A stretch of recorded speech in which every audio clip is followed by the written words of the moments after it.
Welcome. I am KJ with Katina's Corner. Yes, you've just hit Katina's Corner. Woo! All right. I want to first say thank you for taking the time to tune in to my podcast.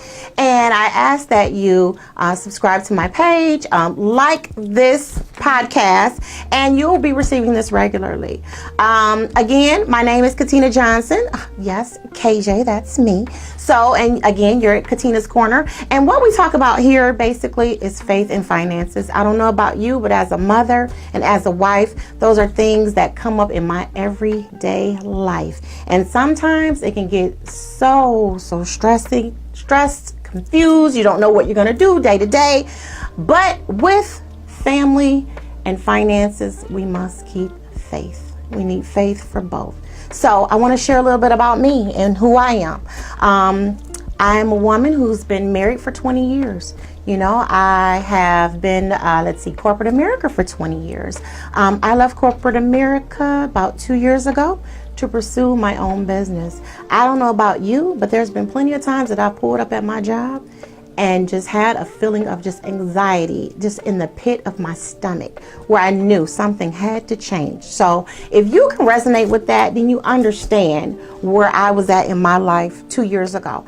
And I know I may be, hopefully, talking to someone who needs to hear this. You are better than what you think you are. You don't have to settle for what they are giving you. That little 2% per year, or, hey, we're not giving raises, and, God forbid, and my heart goes out to all those that are on the government shutdown. But even thinking about situations such as that, we continue to leave our destiny in the palm of hands of other people who control what we're worth. Do you feel that that's what you're worth? No. The Lord has put us here on this planet to be worth so much more. As I always hear to myself in my own head, over, above, and abundantly. That is what I hear constantly when I'm going out there on the grind, on the hustle. It's all good because I do it for myself and for my family. So again, I've been married 20 years, corporate America 20 years. I've been in my business for 2 years. What do? I am a marketing consultant, a digital marketing consultant. Some may ask, well, what is that? Well, I'm a person who helps drive traffic to restaurants, to realtors, to schools, nightclubs, and there's a pretty big need for what I do. Now, did I know what I wanted to do? I did it. It took me a while to find my purpose and passion, and I know that is one thing that we as people struggle with. What is your purpose? What is your passion? Why were you placed here? I thought about that year in and year out as I drove to that job and sat in that parking lot waiting to go in to my job every day. Lord, every day I prayed, please help me find my purpose. Please help me find my passion. And many people don't take the time to even look. You have to go out looking to find what it is you're good in. I can tell you right now, I have so many people who will say, oh my gosh, she used to sell jewelry. Oh my gosh, she was doing this. Oh my God, you remember when she was doing real estate? Oh my God, do you remember when she... Yes, I've done a ton of things, but I am not afraid to get out there and do what I need to do to find me. And you can't be fearful of what others are going to say about you when you're trying to find where you're supposed to be at in your life. Do not let people define who you are and where you should be. Take the time out. I don't care what you decide to do. All those that have jobs and you hate your job even maybe, go to the school of YouTube. Find yourself a niche. Go take a trade. Get back in school. Don't wait for a company to come to you and tell you your services are no longer needed. I worked in HR. I'm telling you the truth. It happens every day. Piss somebody off who bringing in a whole lot of revenue. You won't be there tomorrow. I'm just putting that out there for you.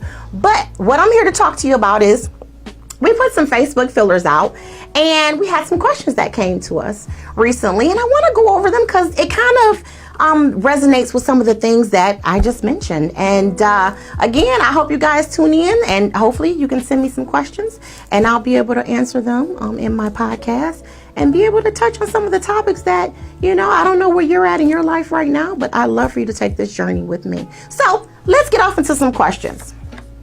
All right. So we recently had Brenda from New York send us a question.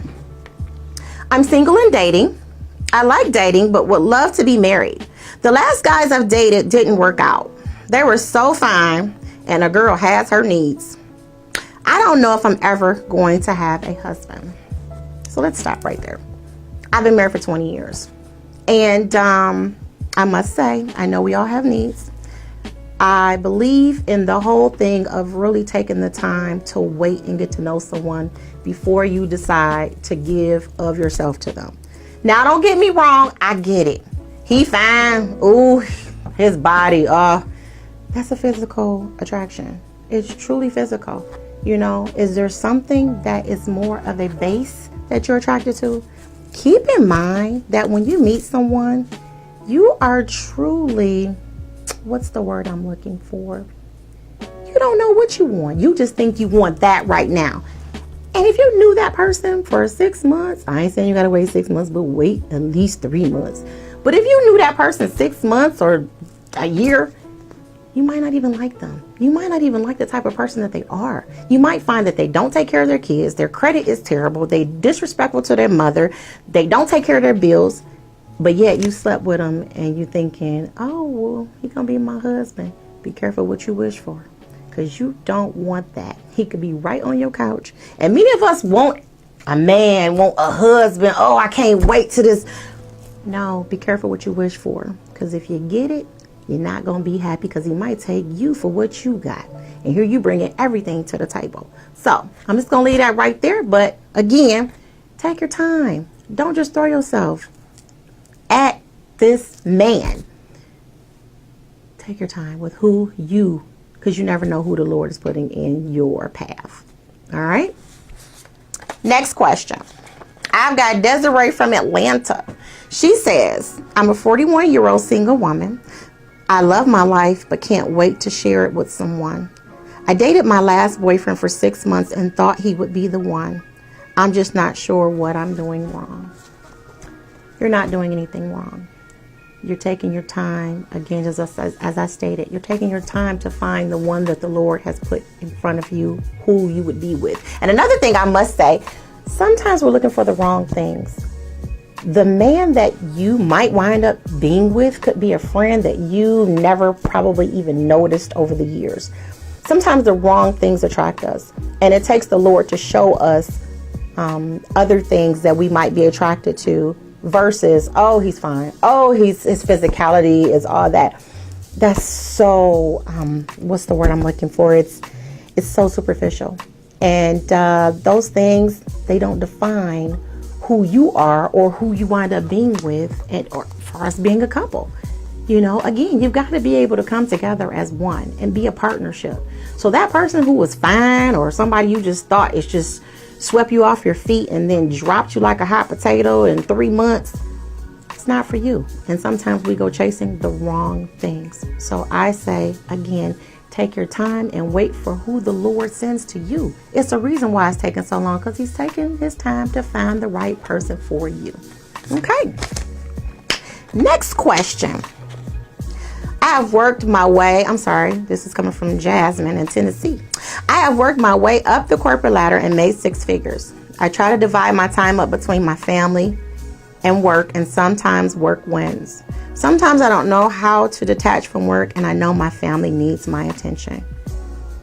And other days I just don't know what to do.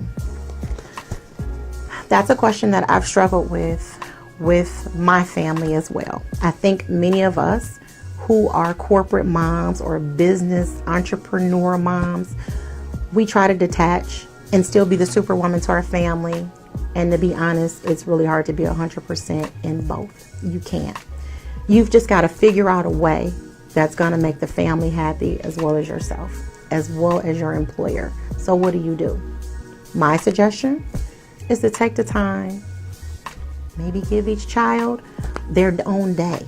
You know, maybe go up to their lunch, have lunch with them at school, or maybe that evening is their day. Maybe you sit down with them and read books that night. Everything counts.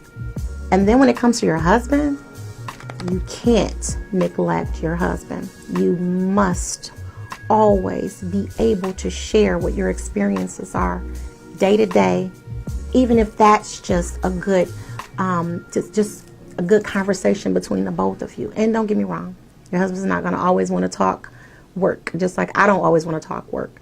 You know, show up, be sexy, because that's what he and you want. You know, that's what you guys, that's what attracted you, both of you. That's one of the things that attracted. And you have to keep that same momentum in your marriage. So there are times you need to turn that phone off. Don't take those texts. Guess what? The sky ain't falling. Yes, I said ain't. I know it's abundantly correct. However, the sky ain't falling. They will be fine.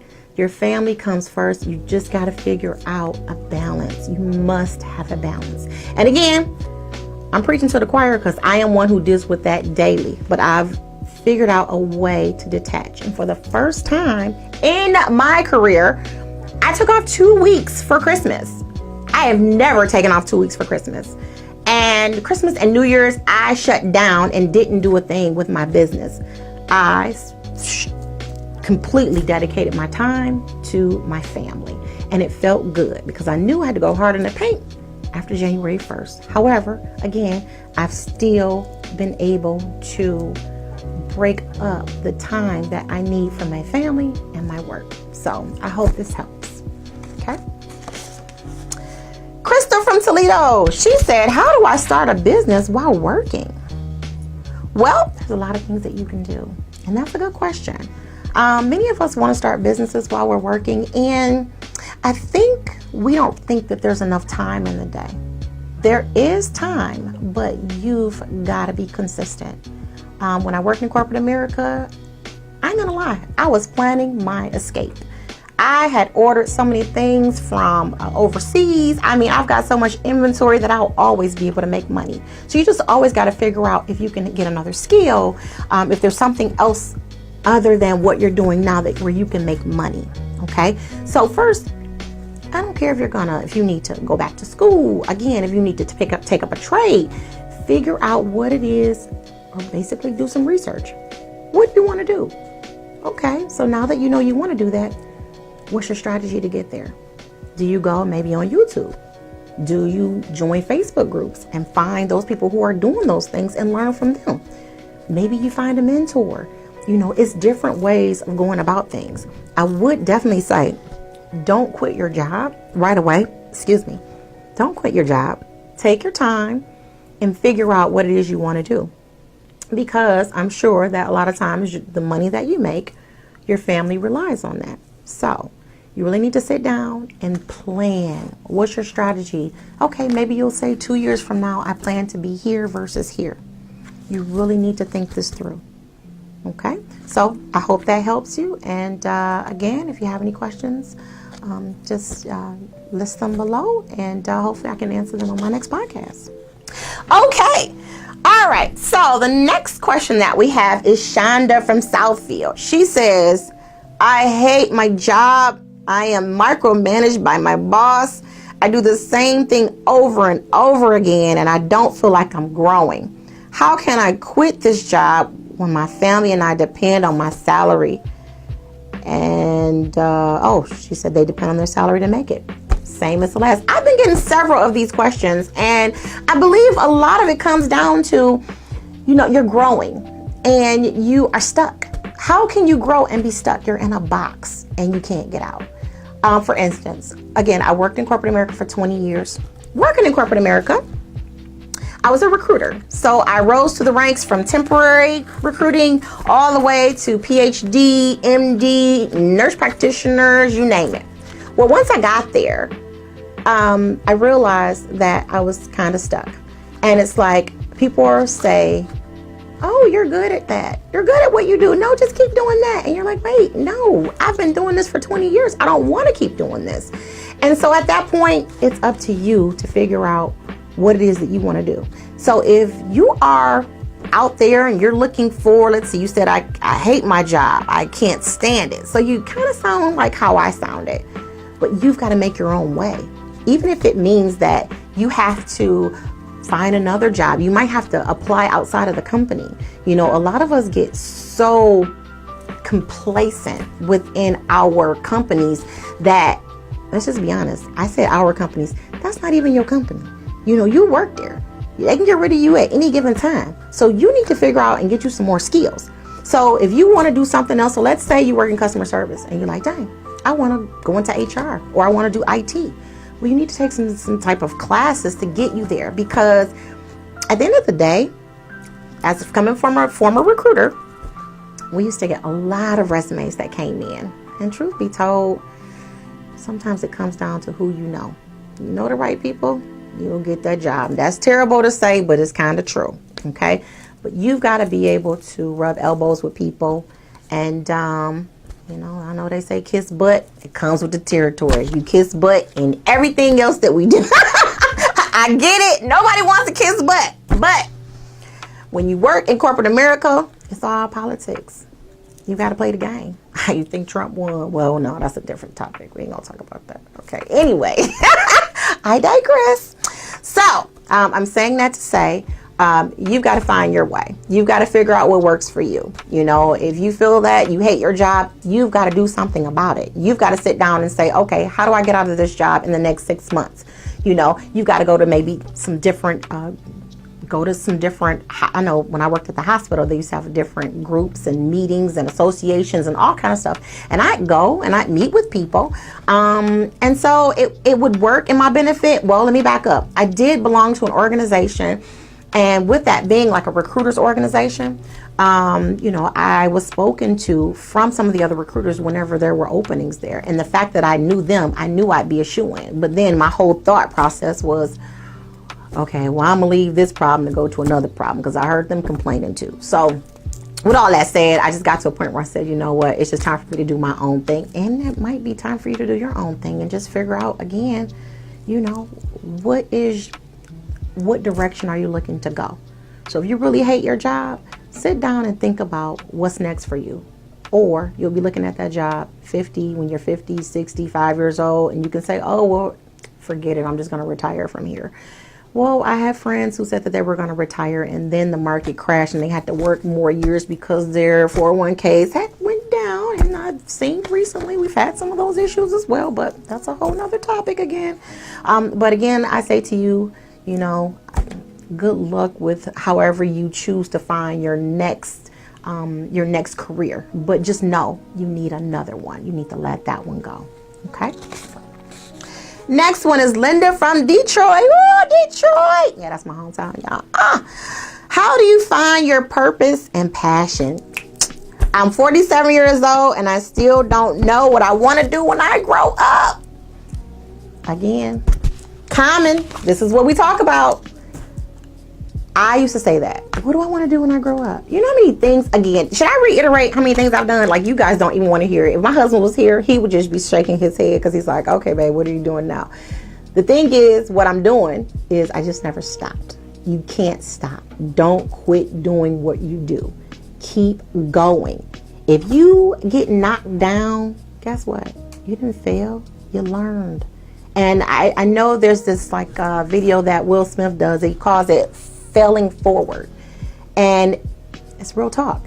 You fall forward. I mean, if you don't fail at something, you'll never know, you know, how to fail. And we all fall and get back up, but you got to get back up, you know. And so again, it comes to, she says, I don't know what I want to do when I grow up. You've got to research what you like, your purpose and your passion. You've got to get out there and try different things. You know, you might find that you like, who knows, interior decorating. Maybe you like doing event planning. Maybe you like doing kids' birthdays or baking. You know, there's so many different avenues. I mean, and when I tell people to go to the school of YouTube, oh my God, you can make, if I would have knew that, what I know now, I probably wouldn't have went to college. Yeah, they'll probably edit that out. But I'm just saying, like, I love college. It was great. It was a great experience. But for the dime that I'm still paying for it from 20, a long time ago, it's probably, yeah, I don't even see it going anywhere anytime soon. However, I'm not against going to college. So if you guys, you know, have a path, you know, and figure out how you're going to get there. If college is in your journey or in your path, I say go for it. If that's going to help you get to where you want to go. If you want to work in HR, yes, you probably need to get that. And then you need to rub elbows till they bleed. I'm just going to say that right quick because, you know, it all comes down to who you know when you're going in areas such as that. So you say you don't know what you want to do when you grow up. A lot of us don't know still what we want to do. But if you don't get out there and try different things, you will never know. Okay? All right. Who is my next one? We've got Christina from Chicago. Ooh, Chi-Town. We love Chi-Town. All right. She says, sometimes I just feel so burnt out. I have 3 children, a husband. I work full time and I do everything. Sometimes I just want to throw in the towel. I can totally resonate with that. I understand because sometimes that can even lead to a depression. You know, you think about that and you love your family, you know, but when you find that you're doing everything, you know, the cooking, the cleaning, working, you know, you trying to do homework, you're still trying to be a mother and you're still trying to be a good wife. It's a lot. It's a lot and it wears on you to a point where you're just like, I can't take it anymore. What you need to do, this is my suggestion. It's a partnership and everybody plays a role in the partnership. Everybody has a role. In my house, my husband and I, he washes, I fold. Okay? Sometimes he cooks, sometimes I cook. There's no reason why there should only be one person doing everything. There's no way. I'm just saying. Your children, they can't be lazy. They've got to get up and do things around the house too. We all work together in this house. I call my house a productive household because we all do stuff in here. Yes, we all complement the household. We all are benefit from having a roof over our house, and I will not be the only one doing everything because then what good am I to them if I were to leave this earth from just being depressed, stressed, and then, you know, stress causes ailments. Ailments can cause you to be going a whole nother way that we don't want to discuss, but you have to come together and you must have that talk with your husband. If that's something that you feel, that is a talk you must seriously have with your husband. And really figure out what is going to help both of you. Because if you fall into a state of depression and the person is not listening to you, you won't be good for him, for your children, for anyone. Okay. All right. So next question. I've got Sherry from Cleveland. Woo, it's right up the street. I'm thinking of going into business with partners. What are your thoughts?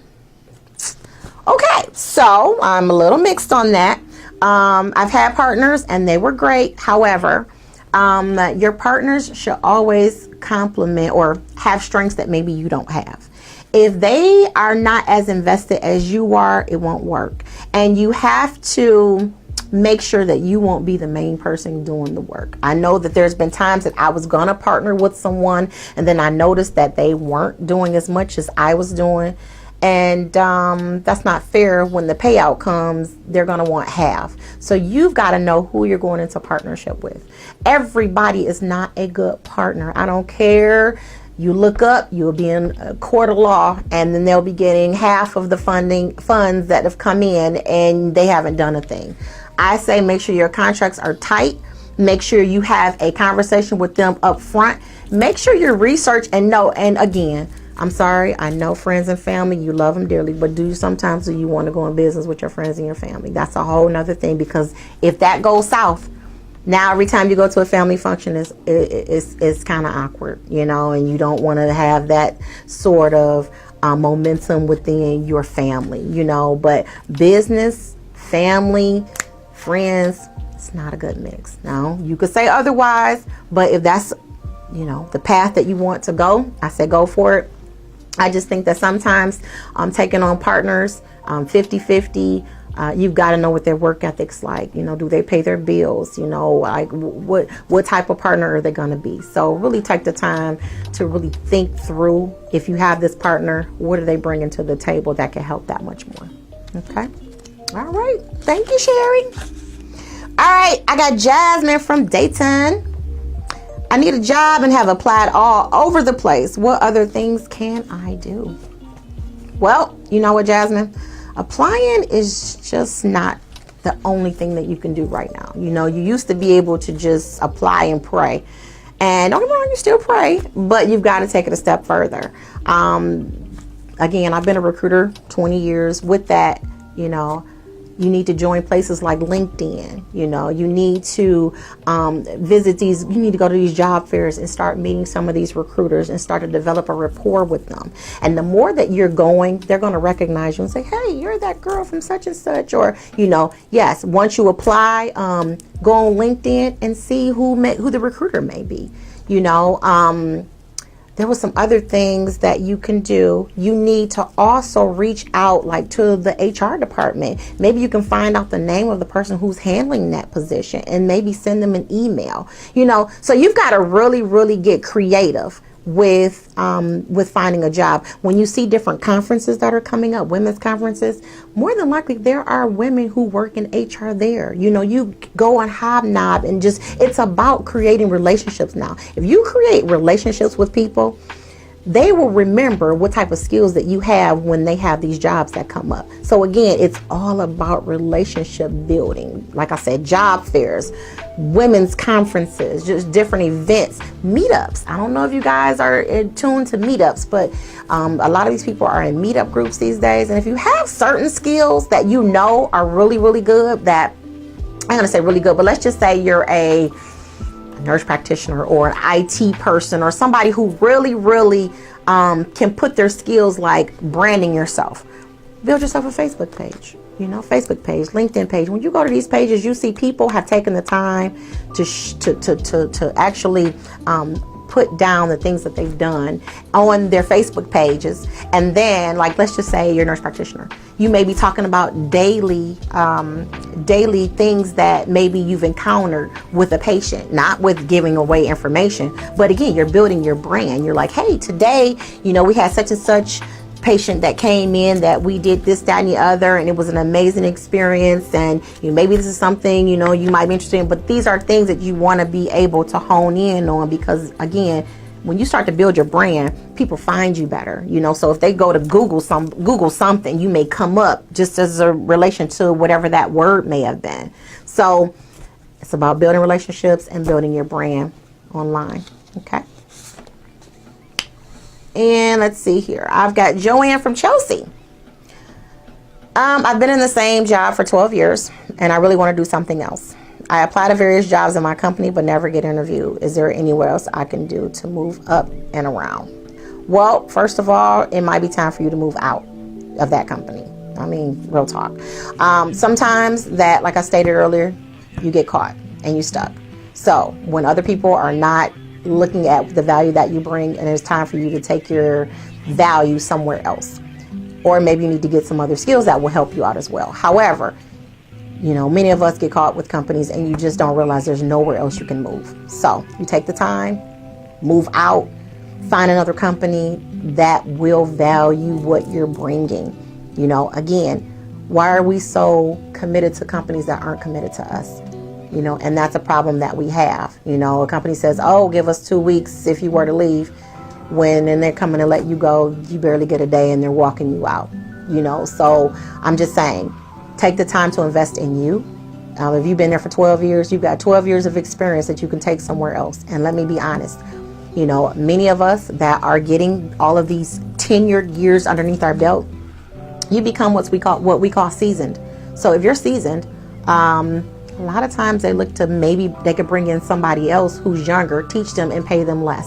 So it's your time to take your years of where you're at right now and move on, whether it's up or just to learn about what other things are available to you in this career that you've chosen. You know, when I say up, maybe as a director, as a manager, or whatever it is that you choose to do. But again, you don't want to be, in which it comes to that point, you become a seasoned individual. So you've just got to be able to bring what type of value it is that you would be worth at that time. So again, take the time to find what it is that you want to do, and don't let them determine what you're worth. Okay.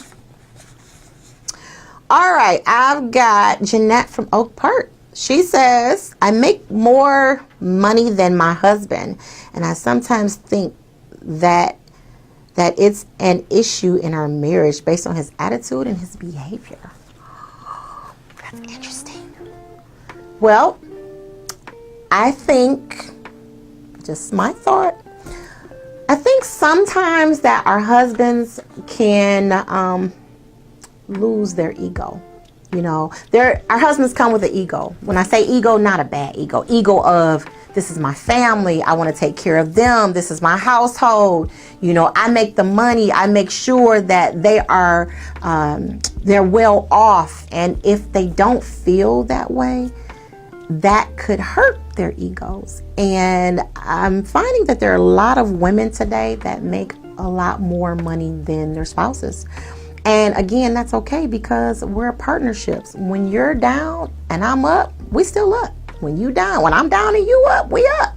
You know, and I think sometimes with men, it's a little different, because this is different. It's not like it was with our parents years ago. It's a different whole like system now. You know, you've got sisters that's making, you know, hundreds of thousands of dollars, and it's come to a point where it's even hard for them to find companionship, just because of, you know, and I'm not saying just because of the money, but sometimes it can be a kind of an ego hit. That's my thought. But I think with your husband, I think with that, I think it's a matter of really sitting down and always reminding him how important he is to you, no matter what. You know, always being able to take that time with him. And if it comes to, look, you making money like that, hey, come on, baby, I'm taking you on a trip. We about to go do this. We about to go do that. Come on, we're going to escape and do this, that, and the other, you know. But always just making sure and reassuring him that he is always still the head of your household. He is always the head of the household, no matter how much money comes into the house. Because, again, the money is going to benefit both of us. Okay. And at some point he'll understand it. But I think that's a conversation that you have to have. Because if the conversation is not had, then I think that ideas are formed out of the air. You know, you have to talk. And I know a lot of times with marriages, it can become a problem of communication. And sometimes, I'm not saying all men, but some men have a problem with communicating. And so they act it out in a different behavior within their body language, attitude. You know, maybe they want to be alone, you know, so there's a lot of different things that you've noticed. And so that you need to say, okay, this is where it stops. And also, I'm a very big advocate of marriage retreats. I attended a marriage retreat and I thought it was phenomenal. Please find your marriage retreat. They have them online. People can go on there, attend one for a weekend. It is great. You would never realize the value you'll get out of that, especially being around other marriages. I mean, we were surrounded by marriages of people who had been together up to 60 years. I mean, it was awesome. And then we had a black tie affair. It was great. I mean, my husband and I, we were able to go back to our room and talk about some things. And I will say, it really helped us quite a bit. Just like with your car needs maintenance. Your marriage needs maintenance. You know, you have to keep that in mind. You know, so I'm an advocate of whether you go to a marriage retreat or whether you sit down with someone who can talk with you. You know, it's always something that's needed, because you never know what the other person may be feeling. And it may not even be that. He could be harboring feelings from something else, you know, but it's always good to get to what the root is, because if not, you know, they say that whole snowball effect becomes so big, and you'll find yourself in a divorce court and you're like, okay, what happened? You know, over something that seems so meaningless, but what's meaningless to one person is so much bigger to someone else. So I'll leave you with that. Okay. And I think that concludes this podcast at this point. I really enjoyed you guys sitting down with me. I hope I was able to enlighten you with some of my suggestions, advice, and just things that have come from, you know, my journey and where I've been and where I am today. I would love and appreciate, again, if you would, you know, like this podcast and subscribe, and be open to the next ones that are coming. You never know what type of questions we're going to be answering. We might just be answering your question. So again, till next time, I'd like to say, always be a blessing to someone. Being a blessing to someone adds value to your life. So have a good one and good night. Bananas.